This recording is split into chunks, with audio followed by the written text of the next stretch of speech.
हमारे साथ हैं राज्यसभा सांसद राजेंद्र गहलोत जी। सर, बहुत बहुत स्वागत संसद टीवी में। बजट कैसे देखते हैं आप 2026-27 को? 2026-27 का जो बजट है वो विकसित भारत के जो लक्ष्य को पूर्ण कर रहा है। किसान, उद्यमी, युवा, महिला, इन क्षेत्रों में विकास और कल्याण के कार्यों में इस बजट में बहुत से प्रावधान दिए गए हैं।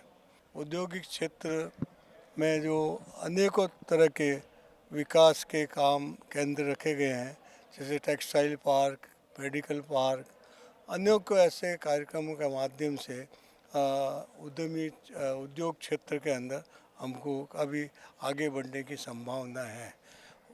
सर, इंफ्रास्ट्रक्चर को लेकर के भी बहुत सारी घोषणाएं की गई हैं और आर्थिक विकास को गति देने वाला, जन उम्मीदों पर खरा उतरने वाला बजट बताया जा रहा है।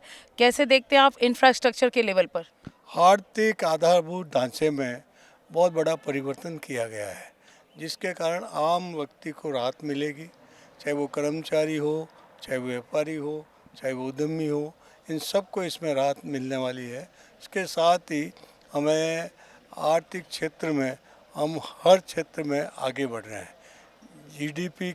जीडीपी हमारी बड़ी है और जीडीपी के साथ साथ हमने जो किसान कृषि के क्षेत्र के अंदर जो किसानों को हमने सहायता दी है, किसान कल्याण के जो काम किए हैं, प्रधानमंत्री सम्मान राशि के रूप में, किसान की फसल दुगनी हो, उसमें किसान समर्थन मूल्य फसल का देकर किसान को आगे बढ़ाने का काम किया है। किसान के क्षेत्र में अनुसंधान के रूप में भी अनेकों ऐसे काम किए हैं कि किसान को सीधा लाभ मिलेगा। कृषि के क्षेत्र में जीडीपी हमारी आगे बढ़ेगी। इस लक्ष्य को लेकर हमारा जो लक्ष्य है 2047, जिसमें हम विकसित भारत का सपना, हम संकल्प है, उसको हम पूर्ण करेंगे। विश्व में एक आर्थिक दृष्टि से हमारा देश आगे बढ़ेगा, ये हम इस विश्वास के साथ हम इस बजट को देखते हैं। सर, साल का जो बजट आता है निश्चित तौर पर प्रदेश की जो विकास की गति है या विकास है प्रदेश का, उस पर भी उसका पूरा असर पड़ता है। तो आप राजस्थान से राज्यसभा सांसद हैं, तो आप कैसे देखते हैं प्रदेश के विकास को लेकर के इस बजट को कैसे देखते हैं? केंद्र के बजट पर प्रदेशों और राज्यों का विकास संभव है। इस दृष्टि से जो भी स्वास्थ्य क्षेत्र में, शिक्षा के क्षेत्र में, उद्योग के क्षेत्र में, अन्य जो सुविधाएं हैं, उसमें केंद्र ने राज्य का पूरा ख्याल रखा है और उन्हें हर दृष्टि से मदद करने की कोशिश की है। जिस तरह बिना भेदभाव के सभी राज्यों को उन्होंने ये विकास के लिए अच्छा फंड दिया है। सर, जलमार्ग को लेकर के हो या फिर कपड़ा मंत्रालय को लेकर के हो, ये रोजगार को लेकर के कहा जा रहा है कि ये आत्मनिर्भर भारत की ओर अग्रसर करने वाला बजट है। आपको लगता है इससे रोजगार सृजित होंगे और कितना आप देखते हैं खासकर महिलाओं के लिए? युवाओं और महिलाओं के लिए रोजगार सर्जित होंगे। हर क्षेत्र में हम देखेंगे कि रेल मंत्रालय की ओर से आप देखेंगे कि हर माह और हर वर्ष में जितनी वैकेंसी निकाली जा रही है उसको पूरा किया जा रहा है। रेल में एक क्रांति आई है, जल मार्गों में भी हम देखेंगे उसमें भी क्रांति आई, नए नए मार्ग ढूंढे गए हैं। इसी तरह युवा में मुद्रा योजना में देखें, अन्य अपने विश्वकर्मा योजना में पिछड़े वर्ग, शिल्पकार और कलाकारों की सहायता के लिए हम देखें, हर क्षेत्र में विकास के नए अवसर मिले हैं। नए भारत के रूप में उभरने का एक अवसर मिला है।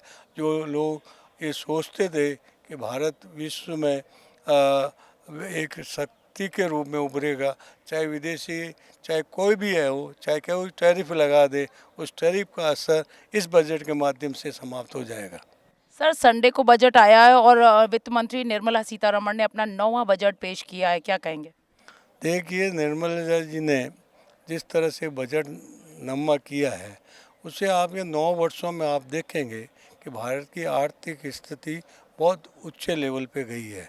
इसका स्तर आप देखेंगे, हर क्षेत्र में विकास के अवसर मिले हैं और देश आगे बढ़ रहा है। इसलिए हम कह सकते हैं कि आज विश्व की जो अन्य शक्तियां हैं वो भारत का मुकाबला करने में कर नहीं सकती है।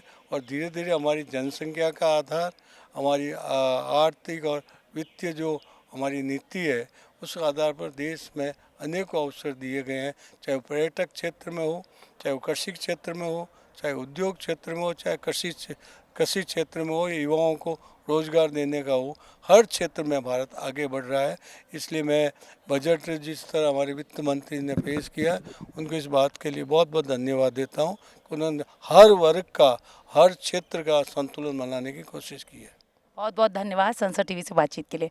तो आप सुन रहे थे राज्यसभा सांसद राजस्थान से राजेंद्र गहलोत जी को, जिन्होंने मैं बताया कि विकसित भारत के लक्ष्य की ओर अग्रसर ये बजट, जो कि न केवल प्रदेश के विकास के बल्कि देश के विकास में भी इसकी विशेष भूमिका होने वाली है। और वित्त मंत्री निर्मला सीतारमण के नेतृत्व में लगातार हम आर्थिक गति की ओर बढ़ते जा रहे हैं। और यही वजह है कि इस बार 9वीं बार वित्त मंत्री निर्मला सीतारमण ने जो बजट पेश किया है, निश्चित तौर पर वो देश के विकास में आर्थिक भूमिका अच्छी निभाएगा। इस बातचीत में इतना ही, दीजिए इजाजत, नमस्कार।